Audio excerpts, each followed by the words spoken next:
दिले नादान नावल भाई अमन एवा एपिसोड 6। दारामी ने हॉस्पिटल छोड़ते ही वापस चला गया। रिमाप से बहस करने का इसका मूड नहीं था। अजवा और अजबा जब इसके रूम में आए तो वो किसी लड़की से मुस्कुरा मुस्कुरा कर फुर्सत से बातें कर रहा था। लड़की अच्छी खासी खूबसूरत थी, नीले आंखें, गुलाबी रंग। अजवा अपनी जगह जमसी गई। रिमाप की नज़र इन पर पड़ी तो हैरान हुआ। तुम दोनों कैसे बात करते? इसकी नज़र अजबा के रूहान से भीगे चेहरे पर पड़ी तो इसने भी जल्दी से जला हुआ बाजू इसके सामने किया कि आने का मकसद जान ले। ओह, ये क्या हुआ यहाँ? वो बिल्कुल एक डॉक्टर के रूम में आ गया था। असफा ने तेजी से इसके सामने की सीट संभाली तो अजवा भी मरे मरे कदम उठाती साइड सोफे पर बैठ गई। नजरें इसी लड़की पर जमी थी। ओके डॉक्टर, आपका शुक्रिया, अब मैं चलती हूँ। वो माजरत करके उठी तो रिमाब ने मुस्कुराकर इस बात में सर हिलाया। वो वहाँ से चली गई। अजवा रिमाब का चेहरा देखने लगी।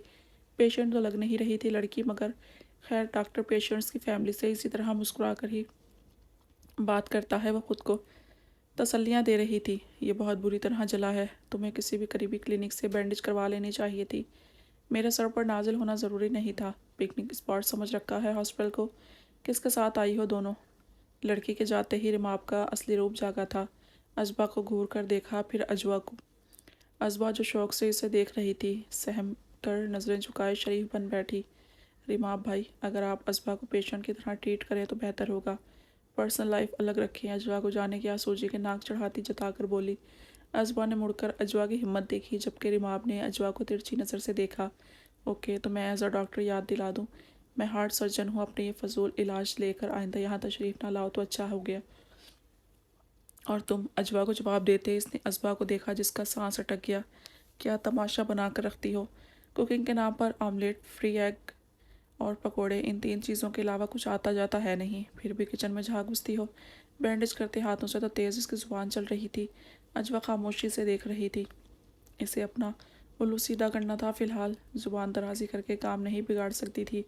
रिमाब भाई, मुझे कुकिंग आती है, बस कभी की नहीं। अजबा ने सफाई में बोलना चाहा तो रिमाब ने तंजिया नज़र से देखा। रेसिपीज़ याद कर लेने से कोई कुक नहीं बन जाता, हाथ भी चलाना पड़ता है। अब बताओ किसके साथ आई हो? वापस कैसे जाओगी? अजबा ने सर डाल दिया। दाराम भाई छोड़ कर गए हैं, उन्हें ड्राइवर को कॉल करती हूँ, आ जाएगा। अजबा ने मुंह बनाकर कहा। फायजा का टेक्स्ट था कि वो पहुँचने वाली है। रिमाब भाई, वैसे एक काम था, दरअसल मेरी फ्रेंड अपने दादा को चेकअप के लिए ला रही है। आप ज़रा अच्छे से चेकअप कर लीजिएगा प्लीज़। अजबा ने रुक रुक कर बताते इसके चेहरे के बिगड़े तासुरात देखे। मैं ऐसे ही काम के लिए बैठा हूँ यहाँ, हर पेशेंट को अच्छे से चेक करता हूँ। मैं तुम्हारी फ्रेंड के दादा को भी क्रिकेट खेलने का ना कहता। रिबाब ने अच्छी खासी क्लास ले ली थी। अजबा ने ड्राइवर को कॉल मिलाकर जल्दी आने का बोला। अजबा बैंडेज करवा कर वो भी रिमाब से अब काफ़ी सुकून से बैठी थी। फायजा आ चुकी थी। रिमाब ने अजवा का हवाला देने पर ख़ास तवज्जो दी, जो हर पेशेंट को ही देता था। मगर अजवा की गर्दन अपनी फ्रेंड के आगे अकड़ गई और अजबा को तो मौका चाहिए होता था रिमाब के गुन गाने का। हॉस्पिटल से घर आने तक और अजबा के अपने घर जाने तक वो मेरे रिमाब भाई पर एक अच्छा खासा तफसीली मजमून अच्छे से रटवा चुकी थी।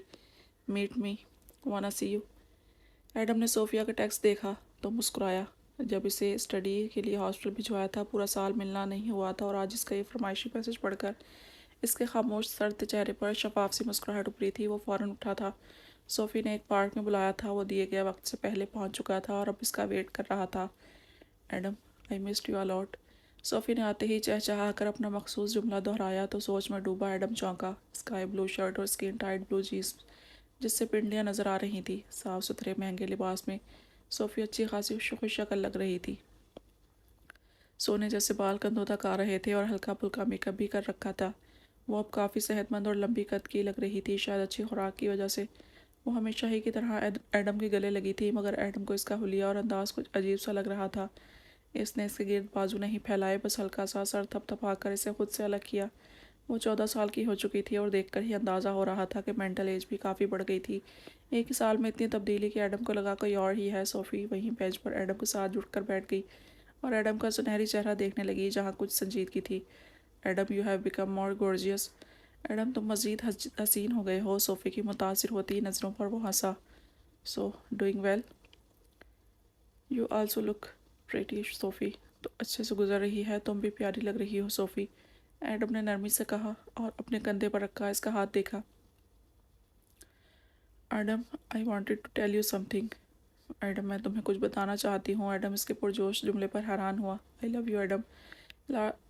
मैं तुमसे मोहब्बत करती हूँ, बहुत ज़्यादा मोहब्बत करती हूँ। जब मैं 18 की हो जाऊँगी तो डेट करेंगे, इसके जुमले पर एडम शॉक्ड हुआ। वो रुकी नहीं थी, ना वो पूछ रही थी कि वो डेट करेगा या नहीं। वो बस बताती जा रही थी कि एडम के लिए इसने खुद को चेंज किया है, खुद को मेहनत की, खुद को सजाया, और यह ओवर सा लुक जो एडम को पसंद भी नहीं आया था। वो कह रही थी इसने एडम के लिए अपनाया है क्योंकि वो शाह फैमिली का है और वो ख़ास है, वो शानदार पर्सनैलिटी वाला लड़का है, इसलिए सोफ़ी भी इसकी गर्लफ्रेंड बनने के काबिल बना रही थी खुद को।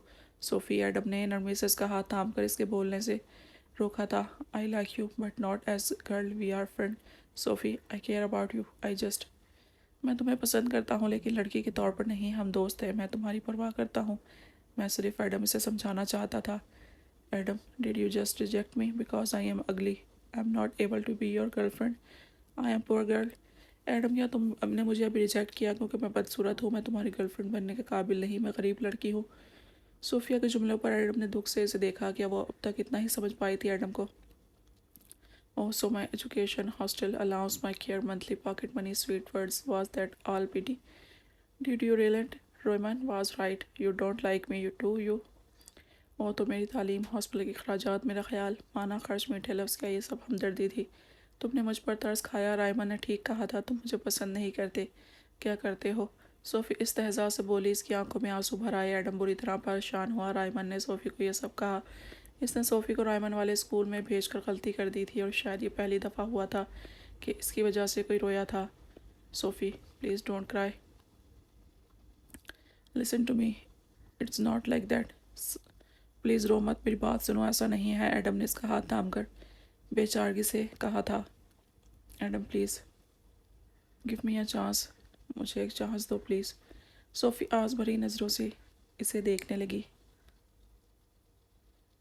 Okay okay Sophie, but this time we both are not adult, so study well, we talk about this letter.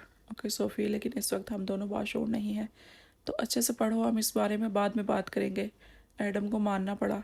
Ramon इसकी ब्रेन वॉशिंग कर चुका था, तो अब एडम की हर बात इसे गलत ही लगती। एडम की बात पर सोफिया खुशी से पहले जैसे हंसती मुस्कुराती हो गई, और एडम एक बार फिर अपनी मर्ज़ी के बगैर फैसला कर बैठा। एक बार फिर वो मजबूर हुआ था। इसलिए कहा जाता है किसी भी इंसान की आदत बहुत बुरी चीज़ होती है। आप इस इंसान को खो देने के खौफ में न जाने क्या कुछ कर गुजरते हैं, मगर समझदार इंसान पहली बार के इस्तेहसाल पर समझ जाया करते हैं, और नासमझ इंसान हर बार इसी उम्मीद पर धोखा खाता है ये आखिरी दफ़ा है। एडम भी अपने आप का इस्तेहसाल करवाने को तैयार हो गया क्योंकि वो सोफ़ी को नहीं खोना चाहता था। इसके पास गिने चुने लोग थे और लगता था वो भी छिन जाने वाले थे।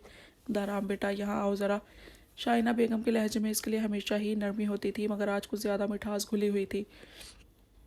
वो इनके बुलाने पर लाउंज में दाखिल हुआ। सामने 3 से 4 ज़र्क पर्क लिबास में शाइना बेगम की हम उम्र ख़वातीन बैठी थीं। इसने सलाम करके शाइना के साथ जगह संभाली। इसे पता था अभी जाना मुमकिन नहीं था। यह है मेरा बेटा दराम शराजी, उन्होंने तफाकुर से कहकर दराम की तरफ इशारा किया। वो औरतें पूरी आंखें खोलकर इसका जायज़ा लेने लगी। माशाल्लाह माशाल्लाह, ख़वातीन ने यकजुबान होकर कहा। दाराम को अजीब सा महसूस हुआ। दाराम, ये मेरी यूनी की लाइफ फ्रेंड्स हैं, यूनी लाइफ की फ्रेंड्स हैं। एजुकेशन कंप्लीट होते ही सबकी शादियां हो गई, कांटेक्ट नहीं रहा, अब मिलना हुआ। शाइना ने अपने साथ बिठाकर इसे दोस्तों का तारुफ दिया तो इसने मुस्कुराकर सर हिलाया। हम तो मिलती रही, तुम ही गायब हो गई थी, एक दोस्त ने ज़रा जताकर कहा। हाँ बस, घर और बच्चों ने सब भुला दिया। दाराम से बड़ी एक बेटी है मेरी, रानिया, वो दुबई में होती है अपने हस्बैंड के साथ, और छोटी 2 हानिया और सानिया से मिल चुकी हो, वो स्टडी कर रही हैं। पहले बच्चे छोटे थे, फैमिली को टाइम देना पड़ता था, किसी से मिलना जुलना नहीं हुआ। फिर हस्बैंड की डेथ हो गई।